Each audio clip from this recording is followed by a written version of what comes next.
Rabbi इश्रह ली सदरी व यस्सिर ली अमरी वहलुल उक़दतम मिन लिसानी यफ़क़हू क़ौली rabbi ज़िदनी इल्मा rabbi ज़िदनी इल्मा rabbi ज़िदनी इल्मा। This is me Abdul Bari standing in front of you to give you a lecture on the topic of biology। देखें ये जो topic है आज inhalation and expiration, ये topic gases exchange में मौजूद है। गैसेस एक्सचेंज चैप्टर है बायोलॉजी का, उसमें मौजूद है। अब इसके अंदर मतलब ये जो बोर्ड के पेपर में यही question difference between inspiration and expiration बहुत बार आ चुका है, तो अभी थोड़ा दूर है वो चैप्टर, जिसकी वजह से पहले इसको कवर कर देते हैं। इसको माना चैप्टर वही होगा हमारा क्रोमोसोम का, लेकिन स्टार्ट करेंगे इंस्पायरेशन और एक्सपायरेशन का डिफरेंस। देखें, इंस्पायरेशन एक ऐसा प्रोसेस है जिसके अंदर हम लोग एयर को इनहेल करते हैं लंग्स के अंदर, और एक्सपायरेशन क्या है? एक ऐसा प्रोसेस जिसके अंदर हम लोग गैस को एक्सपायर करें फ्रॉम द नोज और माउथ, मतलब थ्रू द नोज और माउथ। तो inspiration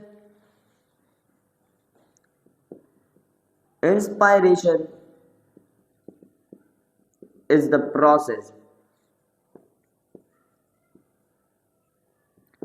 in which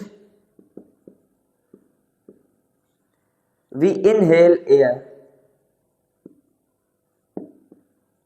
into the lungs। Expiration क्या है? एक ऐसा प्रोसेस जिसके अंदर हम लोग एयर को एक्सहेल करें from the lungs through the nose और माउथ।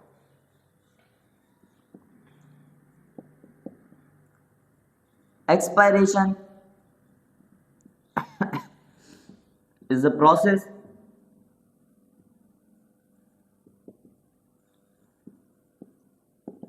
in which we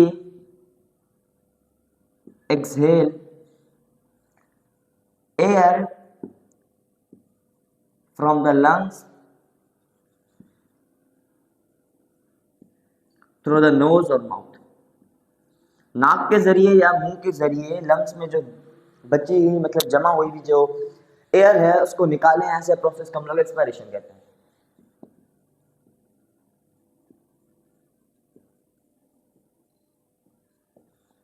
अब जानिए ये है कौन सा प्रोसेस, मतलब कौन सा प्रोसेस इसके अंदर एनर्जी यूज होती है या जिसके अंदर एनर्जी यूज नहीं होती, वो है एक्टिव पैसिव। एक्टिव मतलब एक्टिव प्रोसेस है या पैसिव प्रोसेस है। तो इनहेल करेंगे हम लोग, एक्सपायर सांस लेंगे तो हमें कुछ एनर्जी दरकार होगी, एनर्जी चाहिए होगी इनहेल करने के लिए, तो ये क्या हो गया? ये एक्टिव प्रोसेस हो गया। तो लिख देते हैं कि it is the active process.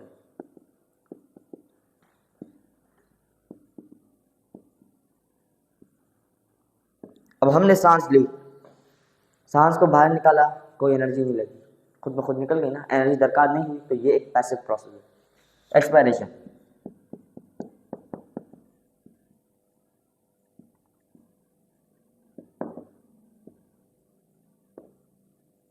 Active और पैसिव प्रोसेस को हम लोग ऐसे कह सकते हैं कि एक्टिव प्रोसेस एक ऐसा प्रोसेस जिसके अंदर कोई भी चीज करने के लिए एनर्जी रिक्वायर हो तो उसे एक्टिव प्रोसेस कहा जाता है।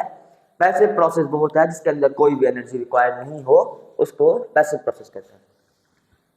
अब इसके अंदर दो कॉन्सेप्ट और हैं, इसके अंदर भी फिर ये टॉपिक हो जाए कंप्लीट। अब एक बात समझें, जब हमने सांस ली मतलब इंस्पायर किया एयर, तो लंग्स के नीचे एक डोम लाइक स्ट्रक्चर होता है, डायफ्राम जिसको कहते हैं। जब हमने सांस ली तो वो नीचे चला गया, सांस लेने के लिए वो नीचे चला गया, सांस ली हमने, डायफ्राम का डायरेक्शन का हो गया, डाउन हो गया, और वो वहां पर डायफ्राम जाके कॉन्ट्रैक्ट हो गया, रिलैक्स नहीं हुआ। कॉन्ट्रैक्ट मतलब टेढ़ा हो गया, थोड़ा रिलैक्स नहीं हुआ। तो इसको कह सकते हैं कि this process the diaphragm is goes down and then the diaphragm is contracted, not relaxed। In this process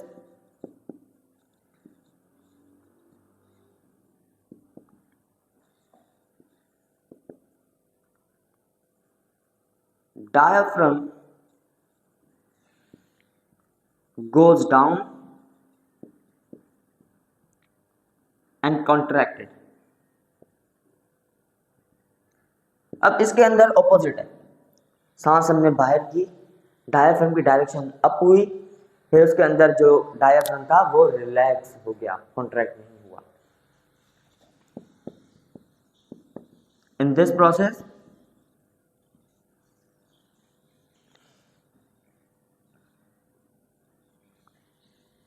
the diaphragm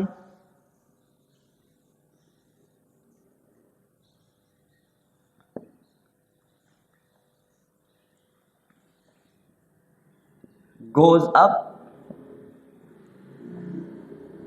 and relaxed।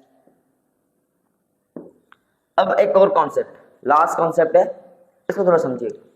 जब हम इनहेल किया, लंग्स में एक्सटर्नल इंटरकोस्टल मसल्स होते हैं, वो क्या हो जाएंगे, कॉन्ट्रैक्ट हो जाएंगे, और इंटरनल इंटरकोस्टल मसल जो है वो रिलैक्स हो जाएंगे। सिंपल। इंस्पायरेशन में जब हम सांस लेंगे, सांस को अपनी तरफ खींचेंगे, तो एक्सटर्नल इंटरकोस्टल मसल कॉन्ट्रैक्ट होंगे और इंटरनल इंटरकोस्टल मसल जो है लंग्स में जो मौजूद होते हैं वो रिलैक्स हो जाएंगे।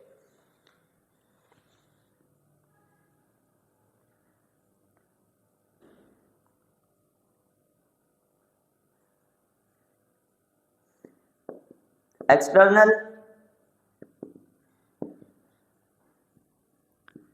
Intercostal muscle relaxed while intercostal muscle IM intercostal muscle sorry external intercostal muscle यहाँ पे कॉन्ट्रैक्ट होगा and inner intercostal muscle relaxed. यहां पर है opposite, external intercostal muscle relax हो जाएगा और इनर इंटरकोस्टल मसल कॉन्ट्रैक्ट हो जाएगा। Simple. External intercostal muscle relaxed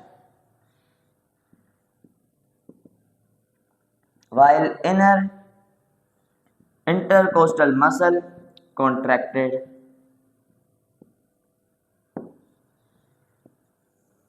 That's all about the inspiration and expiration। अगर आपको कंफ्यूजन है भी तो आप पूछ सकते हैं कमेंट बॉक्स में, रिप्लाई नहीं आ रहा तो आप सीधा जाएं, जो फर्स्ट ऑप्शन में नंबर शो होता है आप उससे पूछे, रिप्लाई आपको वहाँ जरूर मिलेगा। It's up to you. तो मिलते हैं नेक्स्ट वीडियो में। This is me Abdul Bari signing of.